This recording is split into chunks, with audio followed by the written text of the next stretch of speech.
Hello everyone, and welcome to my channel General Hospital Official. I hope everyone is having a wonderful day. Before we begin, please hit the subscribe button and give this video a thumbs up. General Hospital Update, Monday, January 27th, Willow accepts Chase's offer. Sunny lies, Nina's scheduling partner.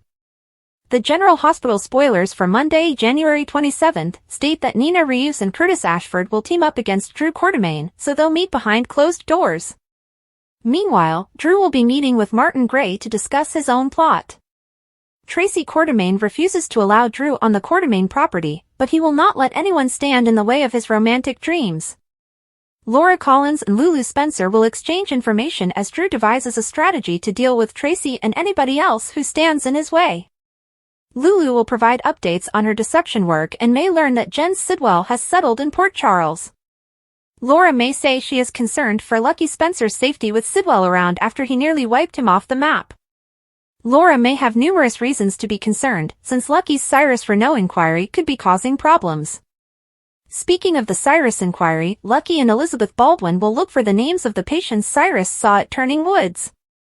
The goal is to discover which individuals died as a result of cardiac arrest, but Liz and Lucky will encounter a hurdle.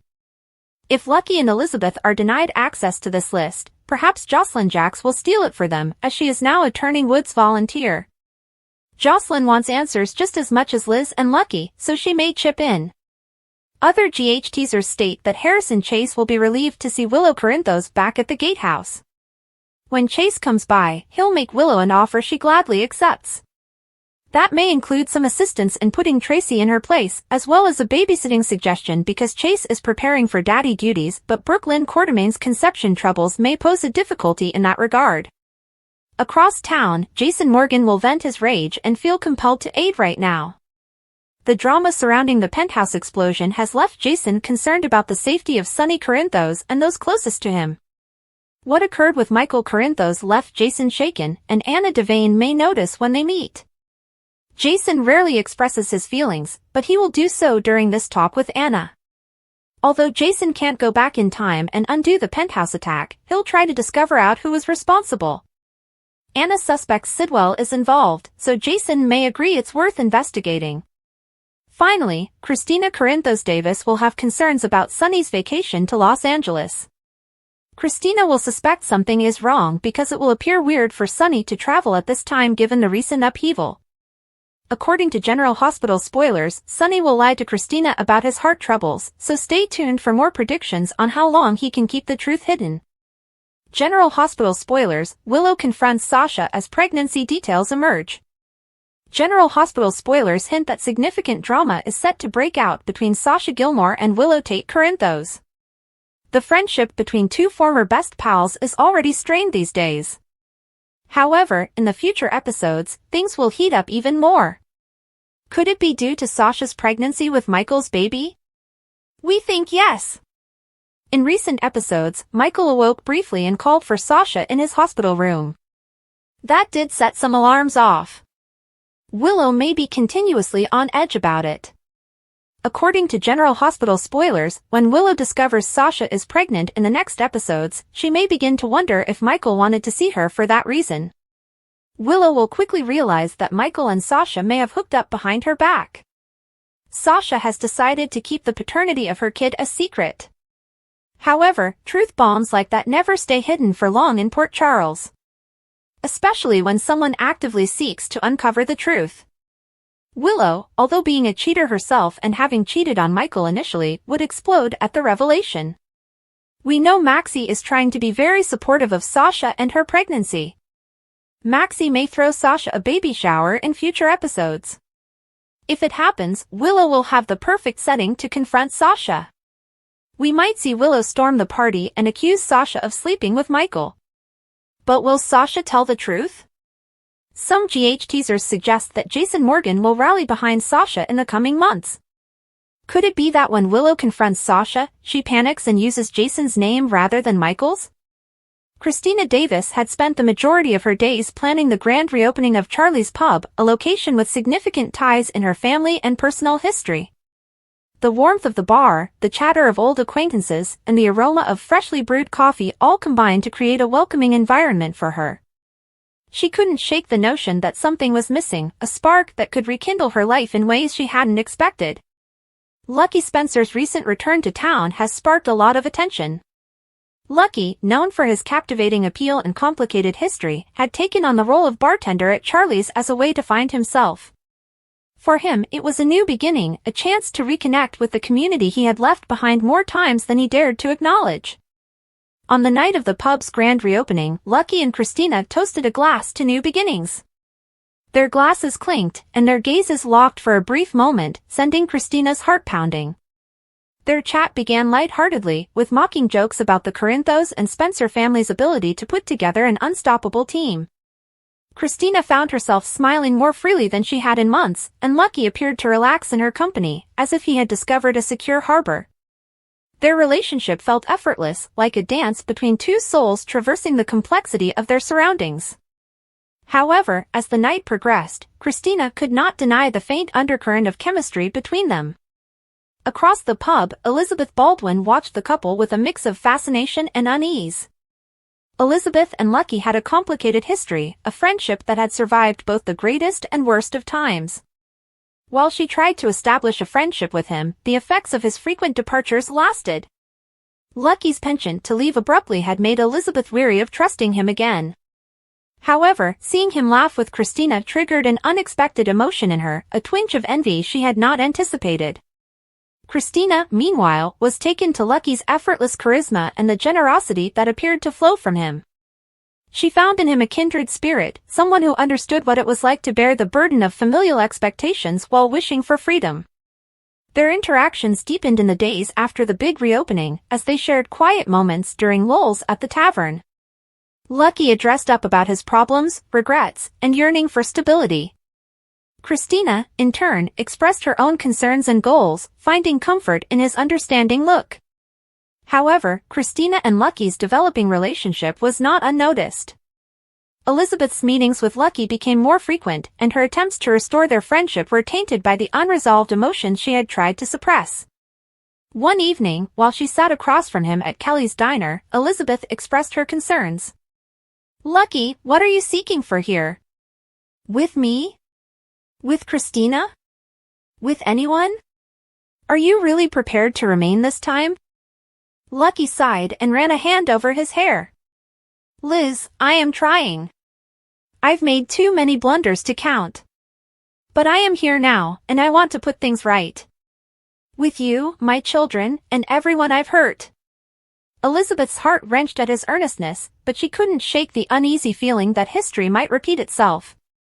"It's not only a desire to stay, Lucky. It's about proving it." Meanwhile, Christina struggled with her own misgivings. Her burgeoning feelings for Lucky were both exhilarating and worrisome. She'd been injured before, and the prospect of opening her heart again, especially to someone with as tangled a past as Lucky's, felt like a risk she wasn't willing to accept. However, every time she saw him, her resolve weakened. His smile, his sense of humor, and the fact that he appeared to genuinely care about her all helped to break down her barriers. The three's tensions boiled over one evening at Charlie's. Elizabeth had dropped by to chat to Lucky, only to discover him laughing with Christina as they closed the tavern. The sight of them together triggered a flood of emotions she could not control.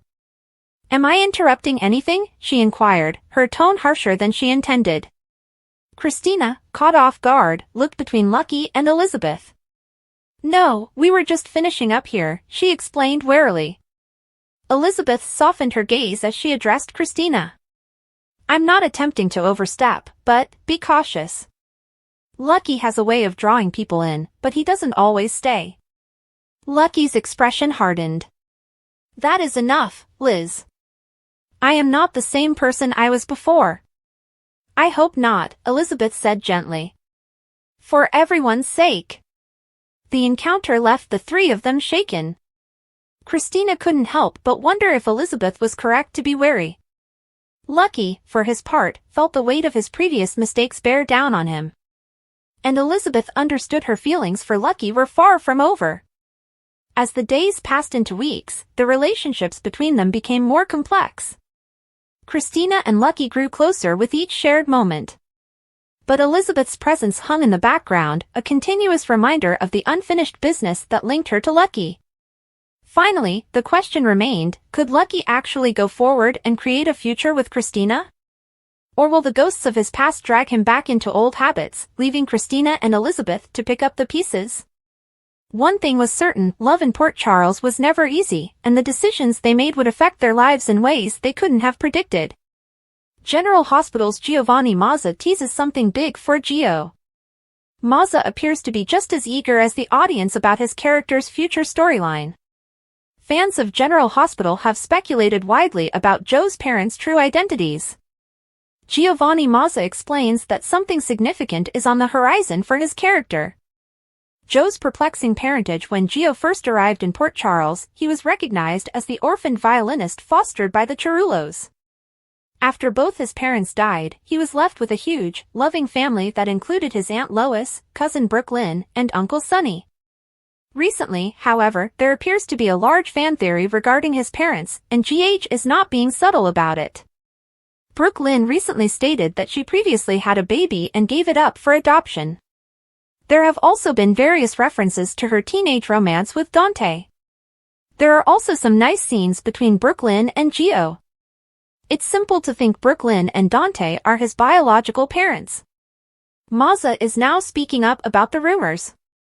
Hinting to the truth during an interview with 2Fab News, the GH newcomer teased an upcoming storyline. I think a lot of fans have been anticipating something coming up. There is something very big coming up, Mazza told me. When asked about Joe's biological parents, Mazza was tight-lipped. What's really fun is when my family asks, I think, he said, shifting the discussion. It sort of helps me, in a way, to know what the fan speculation is. Without specifying whose character he was talking to, Mazza said, there was one person that my mom thought I might be related to, and I was like, well, I can play around with that and see what the audience thinks of that. Sasha, now fully immersed in the joys and tribulations of parenthood, appeared to have moved on seamlessly. She had something pure and lovely to focus on, whereas Cody felt like a lost ship without a compass. When they were together, Sasha's stability had moderated his impulsive impulses. He had attempted to be the kind of man she deserved, a good guy to match her virtue. But now that Sasha was gone, Cody was back to his old ways, descending into the insanity he thought he'd left behind. It wasn't just the loss of Sasha. Cody's background had always been a murky swamp of questionable decisions, but learning about their familial connection triggered feelings of revulsion and self-loathing. He wasn't sure how to proceed, and he wasn't sure if he wanted to. A chance meeting. Molly Lansing Davis straightened her scarf as she walked swiftly to Charlie's pub. She'd just finished a long day in the courthouse and needed a moment to relax. Law school had prepared her for a variety of situations, but the emotional toll of navigating the judicial system was unexpected. As she approached the tavern, she spotted a familiar figure standing by the docks. Cody? She called out cautiously. He turned, his countenance enigmatic, but his eyes were filled with raw, wordless emotion. Hey, Molly, Cody said with a half-hearted smile. Didn't expect to see you out here. I could say the same, Molly replied as she approached. Are you all right? You seem lost. Cody chuckled cruelly. Lost is a good word for it. Molly hesitated. She didn't know Cody well, but she always had a soft place for those who appeared to need saving. Do you want to get some coffee? Or perhaps chat about whatever is on your mind? Cody contemplated her offer. He didn't have anyone else to confide in. Sure. Why not? Sparks in the most unlikely places. Cody and Molly began to converse over steaming mugs of coffee in a corner booth of the pub. What began as polite small conversations suddenly morphed into something more. Molly's innate interest and empathy inspired Cody to open himself in ways he hadn't expected. He informed her about his separation with Sasha, omitting the more delicate specifics while emphasizing how profoundly it had hurt him. Molly listened closely, her face furrowed with concern. It sounds like you've been through a lot, she added softly. But it also sounds like you're being very harsh on yourself. Everybody makes mistakes, Cody. It's how you move forward that counts. Cody lifted his eyebrow. You make it sound so simple. It's not simple, Molly conceded. But it's worth a try. Sometimes the best approach to move forward is to concentrate on something important. So what would that be? Cody inquired, his tone dubious but his eyes showing a spark of optimism. Molly smiled. It depends on you. What do you care about? What do you want your life to be like? For the first time in weeks, Cody felt a spark of something he couldn't quite identify. Was there hope? Or is it only a faint spark of purpose? The beginning of something new. Their talk did not stop there. Over the next 2 weeks, Cody and Molly's paths appeared to cross more frequently. Sometimes it was at Charlie's, where Cody had worked extra shifts as a bartender. Other times, Cody found himself running errands for Diane Miller, who had taken him in as part of his community service arrangement. With each encounter, they became closer, and an unexpected friendship began to form. Molly's stable manner contrasted sharply with Cody's impulsive temperament, but they shared common ground throughout their chats. Molly was fascinated by Cody's street smarts and resilience, and Cody appreciated Molly's determination and moral compass. They challenged each other in ways neither expected, and the distinction between friendship and something more began to blur. A test of trust. Molly's family became aware of their relationship as it grew stronger. Her mother, Alexis, was cautiously supportive, but she was concerned about Molly's involvement with someone as damaged as Cody. Christina, on the other hand, was more open about her mistrust. Cody Bell? Christina exclaimed one evening at a family dinner. Are you serious, Molly? The guy's rap sheet is longer than my patience with this conversation. Molly sighed and set down her fork. Christina, people may change. Cody has been through a lot, and he is attempting to turn his life around. Isn't this what we're meant to support? Yes, in theory, Christina replied. But that doesn't mean you have to be the one to save him. Despite her family's worries, Molly couldn't help but feel a connection with Cody. He was not perfect, and neither was she. They both had weaknesses, which may have contributed to the allure of their developing relationship. Turning points. One evening, Molly and Cody returned to the pier where they had first met. Cody's normal swagger vanished as he turned to Molly, his countenance solemn. You've been amazing, Molly, he said. I don't know what I did to deserve someone like you giving me a chance, but thank you. Molly grinned, her cheeks turned pink from the cold. Cody, you've been there for me too. It is not about merit. It's about being there for one another. Cody hesitated before taking her hand in his. I'm not sure where this is leading, but I want to find out. With you. Molly smiled wider. I'd like that too. A new chapter. Cody and Molly's relationship endured hurdles as the weeks and months passed. They had to deal with Molly's family's thoughts, Cody's remaining insecurities, and the daily drama of life in Port Charles. But through it all, they found strength in one another. Cody's journey was not easy, but Molly's consistent support gave him the strength to keep going. In helping Cody find his way, Molly discovered something important about herself, the power of believing in second chances, not just for others, but also for herself. General Hospital Ava works for Sidwell and marries him to take down Sonny?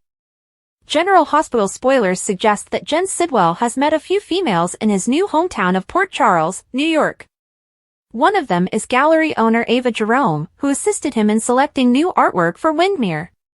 When she discovered that he now resides on Spoon Island, she accepted his invitation to revisit her old haunts.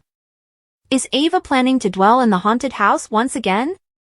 Definitely, maybe. General Hospital spoilers, does Ava Jerome have her eye on Sidwell? Ava is currently broke. She intends to battle Sonny Corinthos for custody of their daughter Avery, but she needs money to do it. She thought she possessed the Cassadine riches, but her divorce settlement was taken away, and she is now an average citizen. Unless someone wealthy steps in to help a girl out. General Hospital, will Ava Jerome get paid? Jens is a red-blooded guy, but Ava is a temptress. We can see these two feeding the flames of lust, and possibly something deeper. In the meantime, Jens may be willing to aid the blonde in exchange for something. Fans believe he wants to take over Sunny's domain, and siding with his ex would be an excellent place to start. Can you envision Ava revealing all kinds of secrets to Jens? Ava has a strong preference for boys, and Jens is particularly terrible. The more we think about it, the more we like this couple. We'll call them Java. General Hospital. Java is on the horizon? Java has the ability to flip Port Charles upside down, especially while Sunny is ill. His heart is racing, and he doesn't want others to know since it will make him appear weak.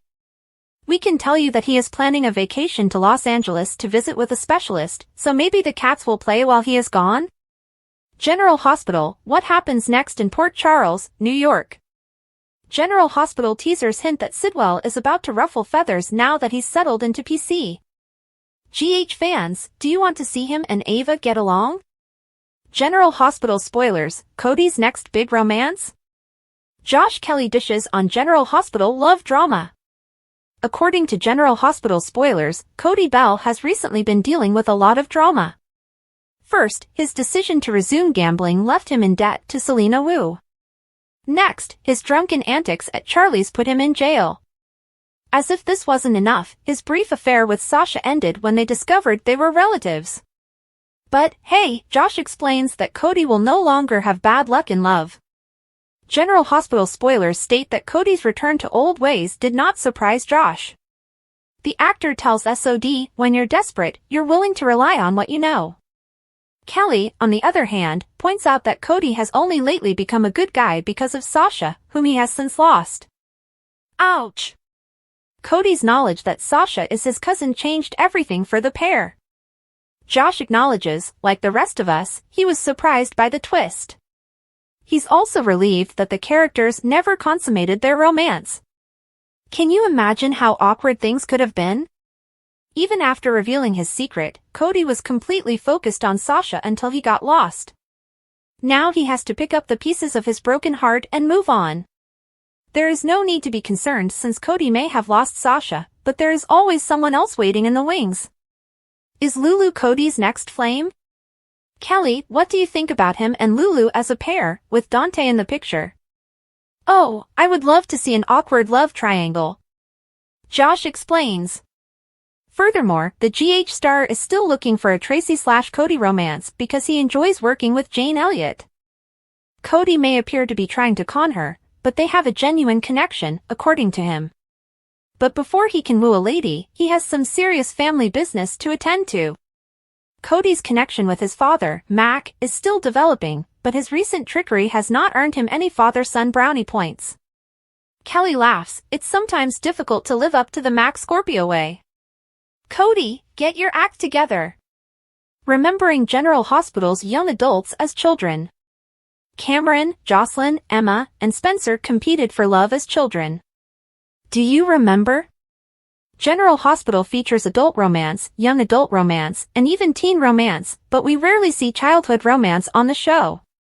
The Spencer, Emma, Cameron, and Jocelyn love triangle was an exception. Young love. When Spencer, Emma, Cameron, and Jocelyn were in elementary school, there was heated competition for boyfriend/girlfriend. That was adorable. Spencer and Cam both fell in love with Emma. They all used their charms to gain her favor. Despite the fact that the young Cassadine wined and dined her, she selected Cameron for his warmth and kindness. But it did not end there. Spencer continued to try to woo her away from his friend, so he used Jocelyn to make her jealous.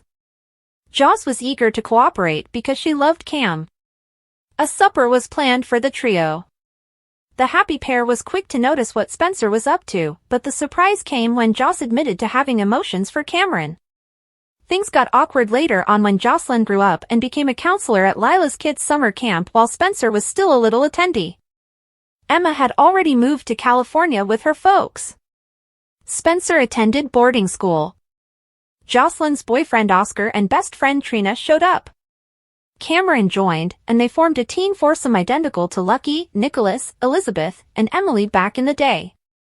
Poor Oscar died of cancer, so they added Dev, who was also dead. As soon as they made Jocelyn older than Spencer, he advanced quickly, and they were back on equal footing. Joss realized her childhood ambitions and fell in love with Cam. She then broke his heart. With Spencer assumed dead and Cam at Stanford, Emma has returned with a completely different demeanor. These cute tiny children have grown up. Perhaps one day, the original four will all be at Port Charles at the same time. Which GH characters did you remember as a child? Please let us know in the comments. Drew Quartermain's behavior had been the focus of Alexis's concerns. Drew had taken Scout and left the Quartermain mansion after a heated argument. Drew's own missteps, particularly a scandalous romance with his nephew's wife, had thrown the family's delicate balance off. While Alexis refrained from judging Drew's personal choices, she couldn't overlook the consequences for Scout. The young kid wanted stability, and Alexis was concerned that Drew's decisions were motivated by his own desires rather than what was best for his daughter. Drew's burgeoning connection with Willow Corinthos heightened Alexis' concerns. While Willow maintained a compassionate exterior, Alexis couldn't get the impression that Drew's priorities had changed. Willow faced her own set of challenges, from health issues to poor relationships within the Corinthos family.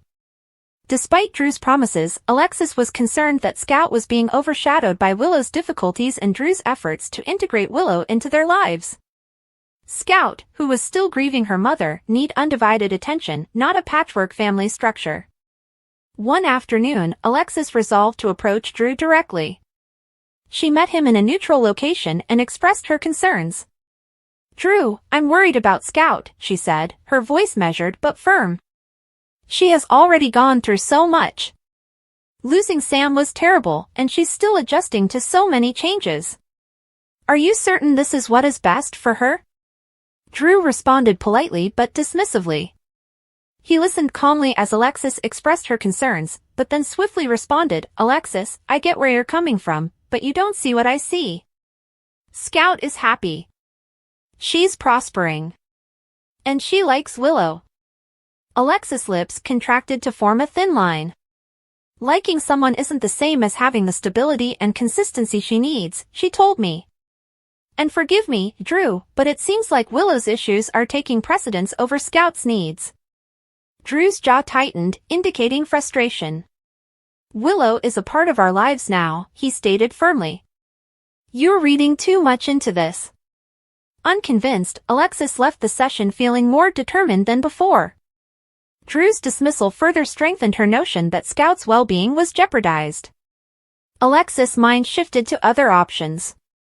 Perhaps there was a legal mechanism to intercede and guarantee Scout's best interests were prioritized. Meanwhile, Drew's attention remained divided. His connection with Willow was developing, and he was determined to make it work despite outside demands. However, whispers about Alexis' fears began to reach his ears via mutual connections. Drew initially ignored them, but soon understood that Alexis was not backing down. Her protective instincts were driving her down a path he hadn't expected, a possible custody battle. As the days passed into weeks, the tension between Alexis and Drew grew. Alexis began gathering information and visiting legal professionals to better understand her alternatives. She believed she had a moral obligation to intervene, not only to follow Sam's wishes, but also to provide Scout with the atmosphere she desired. Drew, on the other hand, perceived it as a personal attack. Alexis' actions, in his opinion, undermined his ability to be a father. Willow was caught in the crossfire and grappled with guilt. She liked Scout and sincerely cared about Drew, but she couldn't ignore the stress her presence seemed to inflict. Willow's health difficulties added another degree of difficulty, making her wonder if she was actually prepared to be a solid presence in Scout's life. Curtis Ashford, a mutual acquaintance of Alexis and Drew, finds himself unintentionally sucked into the situation. Alexis contacted him, trying to learn more about Drew's thinking. "Curtis, I'm not trying to start a war," she explained. "I just want to know whether Scout is actually okay." Drew's judgment appears clouded. Curtis, while sympathetic, remained hesitant to take sides. "Alexis, you're both coming from a place of love," he replied politely. "But dragging this into court? That's going to hurt everyone, particularly Scout." Despite Curtis' cautionary words, Alexis felt she had no other option. She proceeded with her intentions, filing a petition to reconsider Scout's custody agreement. Drew's reaction was quick and angry. "How dare you challenge my capacity to care for my daughter?" he confronted Alexis in a heated discussion. "This isn't about Scout, it's about control." The court dispute that occurred had repercussions across Port Charles. Friends and family members took sides, believing they were doing what was best for Scout. Scout remained at the center of it all, a small kid caught between two adults who loved her but couldn't agree. As the court date approached, Alexis and Drew had to examine their own objectives.